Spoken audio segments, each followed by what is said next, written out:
Softy dough, I miss you. You are the greatest. Softy dough, I love you. Oh, hello.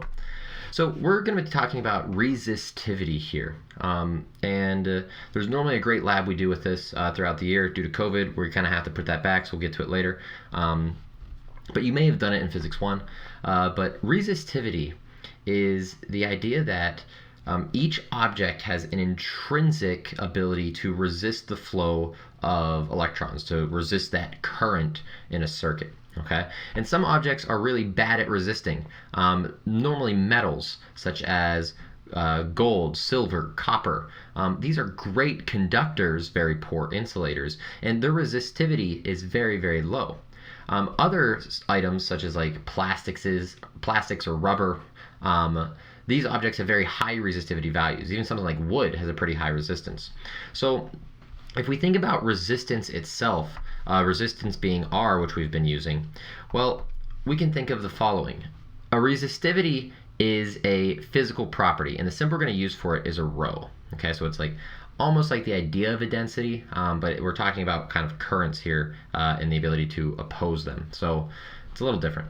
But if we think about this, if I have some wire, what will cause this wire to have more resistance? I mean, so far we've talked about how wires don't have resistance, but that's not entirely true. One of the things that could make a wire have more resistance is if I made it longer. If you think about it, there's not a lot of resistance in it, but if I had to send a charge through all of this, that's a very, very long distance, and a longer and longer distance is going to provide more resistance. So if I think about creating an equation here, while I have a rho in the numerator, that length of the wire is also going to be in the numerator as well. Now, here's where things get a little weird. When we think of wires and we've been drawing them on papers, they're just lines. But in real life, wires aren't just, little lines like that. In real life, wires are cylinders, right? They have some thickness to them. There is some radius sitting here. And as it turns out, if you have a larger cross-sectional area, so if here's the wire, the cross-sectional area of it is, the face of the wire. A larger cross-sectional area means that we're able to move more electrons through it, or we're going to have an easier time of moving electrons through. So if we increase this cross-sectional area, our resistance should decrease. So this cross-sectional area is in the denominator. Now what this means is that when we look at a resistivity, some physical constant that we'd have to figure out in a lab in some way, we could put a known voltage setup, we could set up a Ohm's law, and then we could use different lengths of a substance or different areas of a substance to do it. But if we wanted to find this resistivity is going to be some number, and then let's look at the units here. I know resistance needs to be measured in ohms. I know length is in meters, and I know area is in meters squared. And that means that the resistivity here needs to be in ohms, so that I have it on both sides. And if I need to get rid of this meters squared in the denominator, I actually need another meters up here, because now my 2 meters will cancel out with the 2 meters there. So resistivity is actually measured in ohm meters, which is a little weird of a unit. But it's not too crazy whenever we're thinking about things. Okay, so this is the idea of resistivity. It's the idea of kind of how easily can something oppose currents flowing through it. And normally whenever we would solve for this in a lab, we would need to make some sort of plot to do that. We would need to set up a wonderful plot, x and y axes, and on one axis we'd have to put some number of variables, and on the other a different one.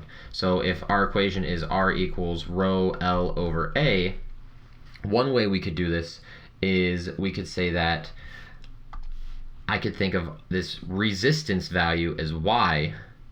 I could think of as the quantity L over A as being X. And if I plotted R versus L over A, this ratio, then rho here would be the slope. This would be like y equals mx plus here. Okay, so if I had a straight line here at some point, that slope would be the resistivity.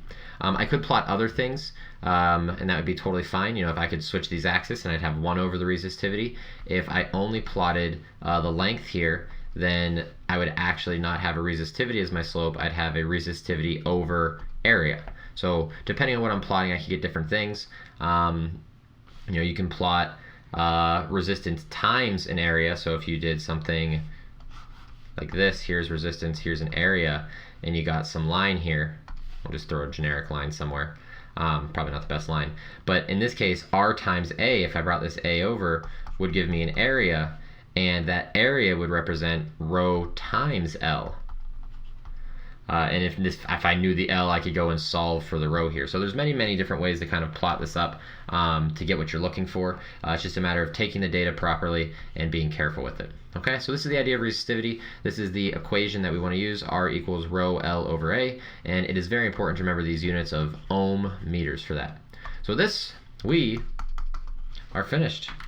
Y'all take it easy. Have a good one.